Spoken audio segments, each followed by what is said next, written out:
Hello everyone and welcome to another video here in the channel. Today we're going to have a very technical topic, which is texel density and texel resolution.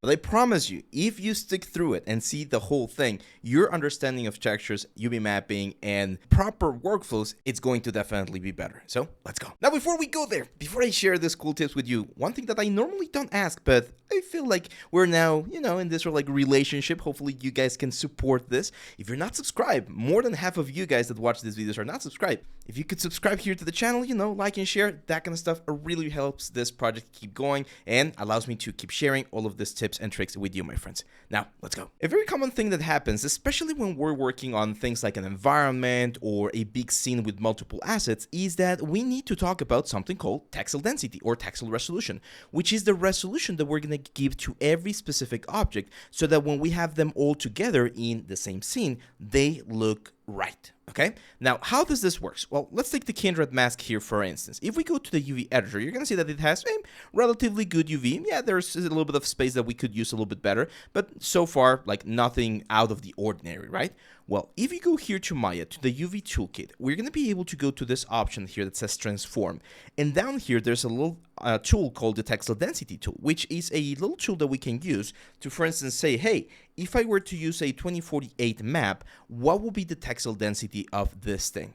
And we're going to get a number, in this case, 16.7. But what the hell does that number mean, right? Like, what are we actually seeing there? Well, we need to understand that when you're watching this screen right here, not my camera, like the whole screen, we're watching pixels. And by default, most of the pixels that we're watching are on a, let's say, full HD monitor. If you're lucky enough and you have like 2K monitor or 4K, I envy you. I would love to have one of those. But in this particular case, I'm working with a full HD monitor. So that means that we have 1920, right? Oh. Let's make this a lot smaller. There we go. So we got 1920 pixels from one side to the other and 1080 pixels from this point down. So once we have this number, once we understand that these are pixels that we're dealing with, we need to understand that inside of the UV set, we're going to be working with something called texels, which are like the texture pixels, right? Like the pixel that the texture will have. This texture right here, a 2K texture, is going to be bigger than a 1920 by 1080 because it's 2K by 2K, right? 2048 by 2048. So technically, I could do a render where we see the full mask right here, and we will not see any sort of like pixelation on the texture because the amount of texels that that mask has is bigger than the size of the pixels that we're watching it through. However, if I now change this resolution to a 4K resolution, right, now we have more pixels that we're actually seeing and less pixels that the texture is actually holding. So here's where the game begins, right? Like we need to try and find the best possible texel density that we need for this mask, depending on how we're going to be seeing inside of a game or inside of a render. This is very important, guys. There's no like universal texel density that you're going to be looking for. It's a number that's going to change depending on the type of project that you're working, the type of shot that you're doing. Like there's a lot of variables in here, but hopefully you guys understand that the relationship between the amount of pixels that we're seeing and the size of the texture that we're using, that's the texel density, okay? Now, for instance, if I take this mask right here and place it on top of the barrel, we're going to start seeing a couple of issues. The thing that could happen here is that the mask, right, is now going to look way more high definition than the barrel. Why is this? Well, we can already see that they're both sharing the same texture map, right? This like a UV checker map, and the size of the squares on the mask is way smaller than the size of the squares on the barrel, which means that the barrel has a lower texel density, right? It has way less pixels to show on the screen from its texture map, and therefore the result that we're going to be getting is that we're going to have a sort of like a mismatch between qualities. We're going to have a very high definition mask and then sort of like a low resolution like barrel right here. And this can very easily be proven if you go to the barrel UVs, select all the UVs and say, hey, with the 2K map, what's going to be your texel density? And we get 4.5. That's way too much of a difference. That's where the issue arises with texel density. We want to make sure that everything sort of like matches the same exact texel density. How do we change this? Well, there's different ways to do it. First of all, if we were to, for instance, use UDIMs for this barrel and use 4 UDIMs so that we occupy all of this space right here, right? This is just a rough approximation. It's not precise.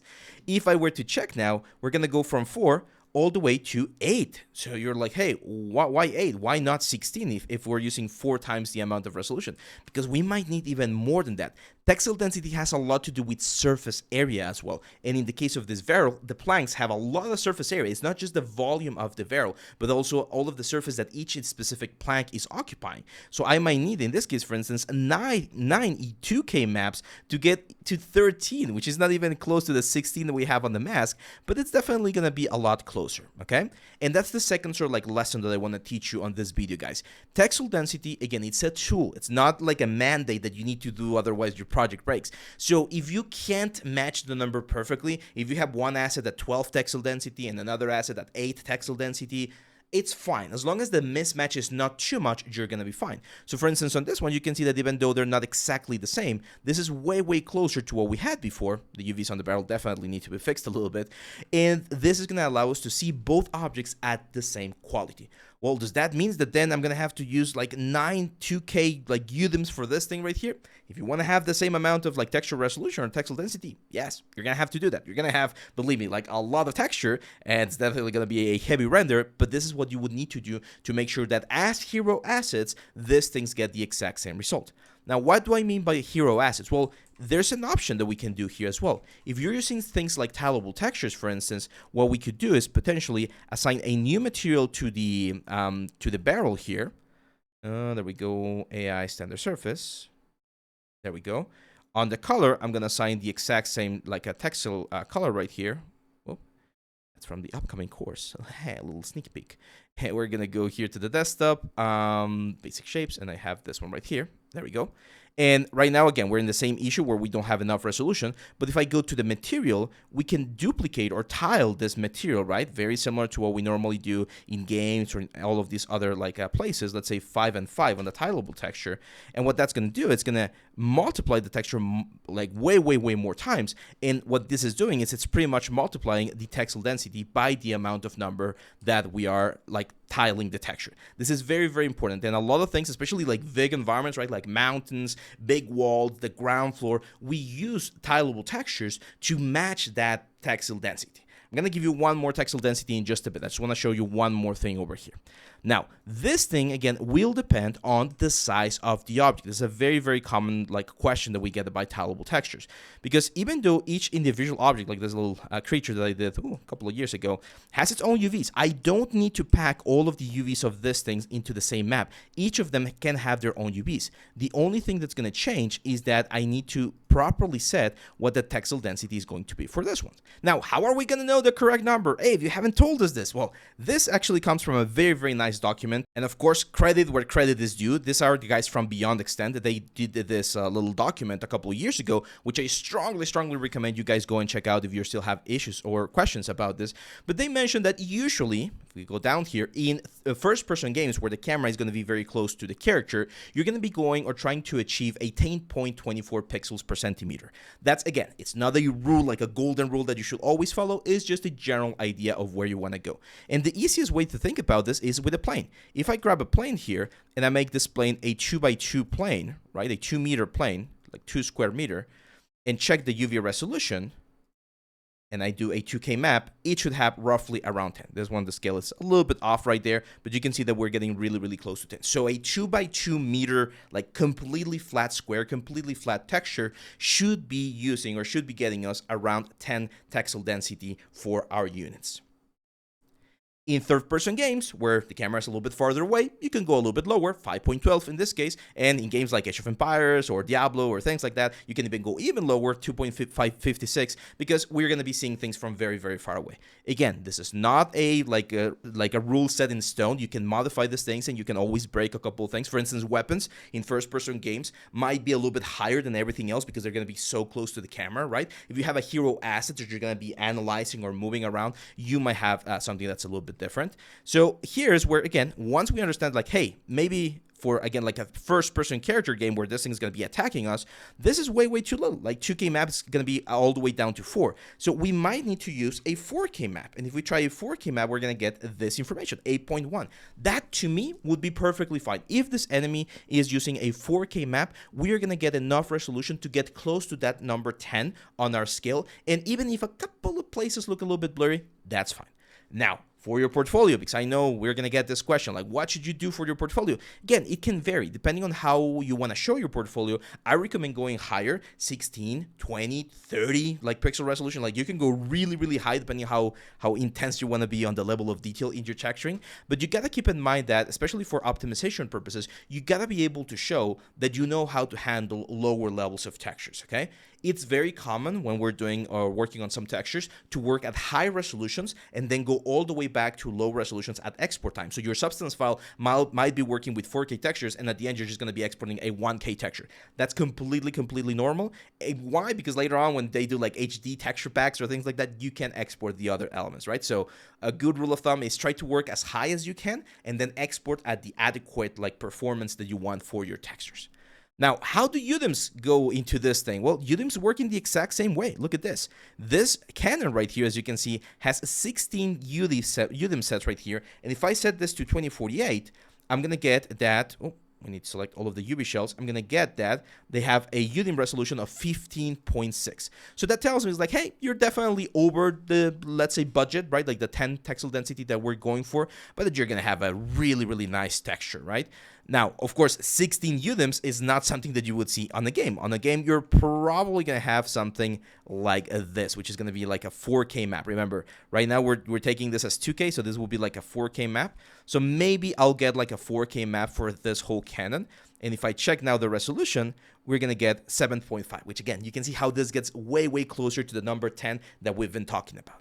Keep in mind, and again, scale is everything with this. If you have two cannons on the level, and one of them is like a little toy, right? Like a little wooden toy or something, even if it's the exact same model and the exact same UVs, you will not be using the exact same resolution. In this particular case, if I try getting a resolution, I'm going to get 61. That's like way overkill. If I do a 4K map for this thing, it's going to look hyper realistic, right? Like super high def. So what do we do with these cases? You go down. Maybe instead of a 2K, we're going to use a 512 map. There we go. Or sometimes even like a 256 map. There we go.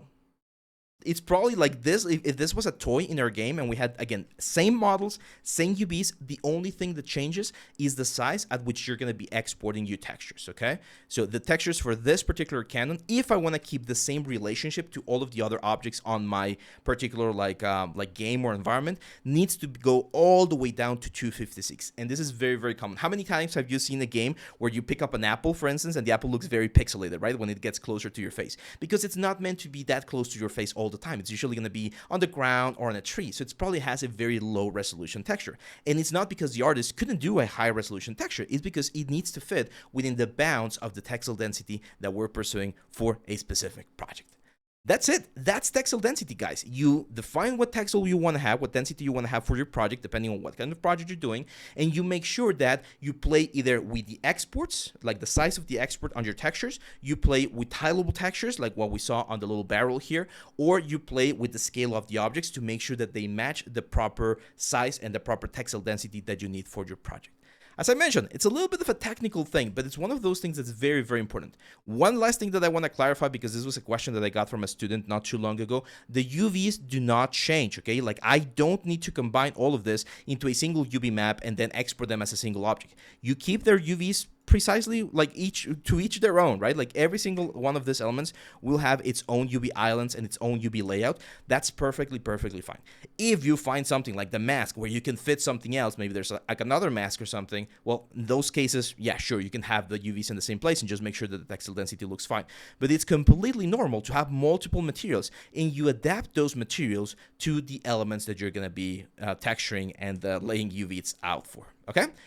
Let me know if there's any questions, because again, I know this is a little bit of a tricky topic. I know some people get like really confused about how to properly lay out texture density, but hopefully you understand this relationship between the pixels that we're going to be seeing, like how high we want the texture to look, and how we need to prepare or export our textures during the texturing phase. That's it, guys. I told you it was going to be a short video, and hopefully after all of this, you guys have more knowledge about this specific topic. If you want to learn a little bit more about this, we do have the Substance Painter course where we do talk about how to properly lay out everything so that it matches a nice resolution. And there's, of course, the ZBrush courses and all of the other ones that we have on the site.